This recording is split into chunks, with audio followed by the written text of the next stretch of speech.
నిన్న హైదరాబాద్లో తెలంగాణ ప్రభుత్వం గ్లోబల్ సమ్మిట్ని నిర్వహించింది. ఆ గ్లోబల్ సమ్మిట్కి అనేక మంది అతిరథ మహానుభావులందరూ కూడా హాజరయ్యారు. మాజీ ఆర్బీఐ గవర్నర్ దువ్వూరి సుబ్బారావు ఆయన కూడా హాజరయ్యాడు. తర్వాత చిరంజీవి గారు కూడా వెళ్ళాడు. గల్లా జయదేవ్ గారు కూడా వెళ్ళాడు.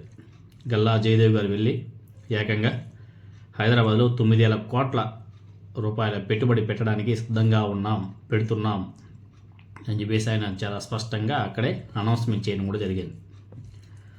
అదేవిధంగా నిన్న మెగాస్టార్ చిరంజీవి గారు కూడా గ్లోబల్ సమ్మిట్లో పాల్గొని అక్కడ ఆయన ఉపన్యాసం ఇచ్చాడు. ఆయన ఉపన్యాసం పూర్తిగా చూసిన వాళ్ళు ఎవరైనా ఉంటే కామెంట్ చేయండి. ఆయన ఉపన్యాసంలో మధ్యలో రేవంత్ రెడ్డి గారికి 2 చేతులు ఎత్తి దండం పెట్టాడు. దానికి రేవంత్ రెడ్డి గారు రిప్లై ఏమైనా ఇచ్చాడా?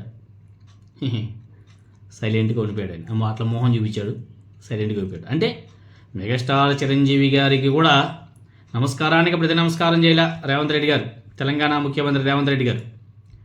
అవును, ఈ సోది ఎందుకు చెప్పుకుంటున్నామంటే జగన్మోహన్ రెడ్డి గారు ముఖ్యమంత్రిగా ఉన్నప్పుడు ఇదే మెగాస్టార్ చిరంజీవి గారు జగన్మోహన్ రెడ్డి గారికి దండం పెట్టాడు, పవన్ కళ్యాణ్ జగన్కి పిండం పెట్టాడని చెప్పేసి ఎగతాళి చేసినటువంటి జన సైనికులు, అదేవిధంగా పవన్ కళ్యాణ్ గారు ఇప్పుడు రేవంత్ రెడ్డి గారి మీద కూడా అలాంటి మాటలు మాట్లాడచ్చు కదా, రేవంత్ రెడ్డి గారిని కూడా ట్రోల్ చేయొచ్చు కదా. మా అన్న మెగాస్టార్ చిరంజీవి, మా అన్న మాజీ కేంద్ర మంత్రి, ఆయన నమస్కారం చేస్తే తెలంగాణ ముఖ్యమంత్రి రేవంత్ రెడ్డి గారు ప్రతి నమస్కారం చేయాల్సిన అవసరం లేదా? చేయాలి కదా అని అడగచ్చు కదా. అడగరు. ఎందుకంటే మా ఆస్తులు, మా ఉద్యోగాలు, మా ఫ్యామిలీలు, మా అకౌంట్లు అన్నీ కూడా హైదరాబాద్లోనే ఉన్నాయి కాబట్టి. ఆంధ్రప్రదేశ్లో అనుకో, ఆంధ్రప్రదేశ్ని ఓన్లీ రాజకీయంగా వాడుకోవాలా, తెలంగాణలో అయితే మూసుకొని ఉండాలి అన్న సిద్ధాంతాన్ని ఈ జనసేన వాళ్ళు బాగా ఫాలో అవుతున్నట్టుగా కనిపిస్తుంది. ఒకసారి మెగాస్టార్ చిరంజీవి గారు మాట్లాడినటువంటి వీడియో చూడండి, ఆయన పెట్టినటువంటి నమస్కారం చూడండి, దానికి రేవంత్ రెడ్డి గారు ఇచ్చినటువంటి రిప్లై చూడండి. కేవలం చిరంజీవికి మాత్రమే ఇచ్చారు, అందుకే చిరంజీవిని ఆహ్వానించి అక్కడ కూర్చోబెట్టారు అని నేను అనుకోవటం లేదు.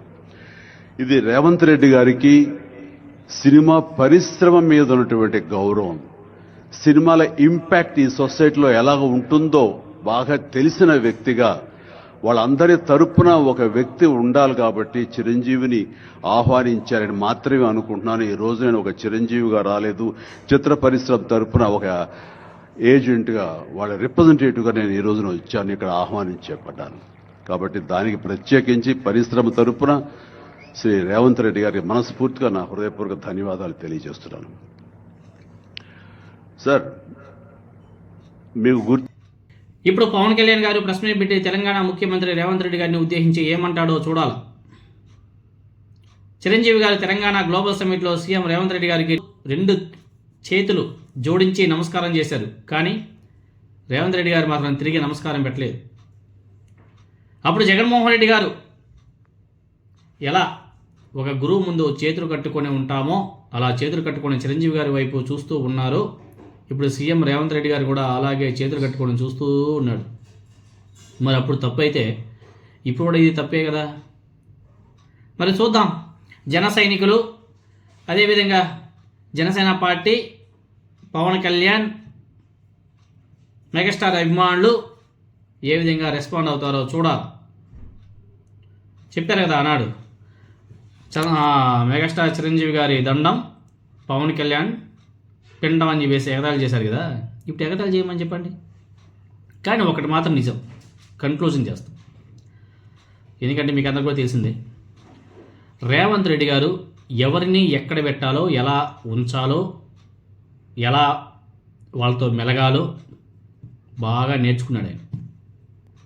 అంటే సరౌండింగ్స్లో జరిగినటువంటి కొన్ని ఇన్సిడెంట్స్ కూడా ఆయన బాగా అబ్జర్వ్ చేసినట్టుగా ఉన్నాడు. వాటి నుంచి నేర్చుకున్నాడు ఆయన. ఏ వ్యక్తుల్ని ఎక్కడెక్కడ ఉంచాలో అక్కడక్కడే ఉంచుతాడు, ఎవరిని అందరం ఎక్కించాలో వాళ్ళని ఎక్కిస్తాడు, ఎవరికి రెస్పెక్ట్ ఇవ్వాలో వాళ్ళకి రెస్పెక్ట్ ఇస్తాడు, ఎవరికి దండం పెట్టాలో వాళ్ళకి దండం పెడతాడు, ఎక్కడ సైలెంట్గా ఉండాలో అక్కడ సైలెంట్గా ఉంటాడు. రాజకీయం నేర్చుకున్నాడు ఆయన. సినిమా వాళ్ళ విషయంలో మాత్రం రేవంత్ రెడ్డి గారు మంచి మంచి నిర్ణయాలు తీసుకుంటున్నాడు. కానీ రేవంత్ రెడ్డి గారు ఒక లెక్క ఏమంటే ఆయన తెలంగాణ ముఖ్యమంత్రి, సినీ ఇండస్ట్రీ మొత్తం కూడా హైదరాబాద్లో ఉండడం, అక్కడేమో తోక తిప్పితే ఏకంగా బుల్డోజర్ ఎక్కిస్తున్నాడు కాబట్టి భయం, ఇంకెన్నో ఉంటాయి కదా. అదే ఆంధ్రప్రదేశ్లో అనుకో అలాంటివి ఏమి ఉండవు. ఓన్లీ రాజకీయానికి ఆంధ్రప్రదేశ్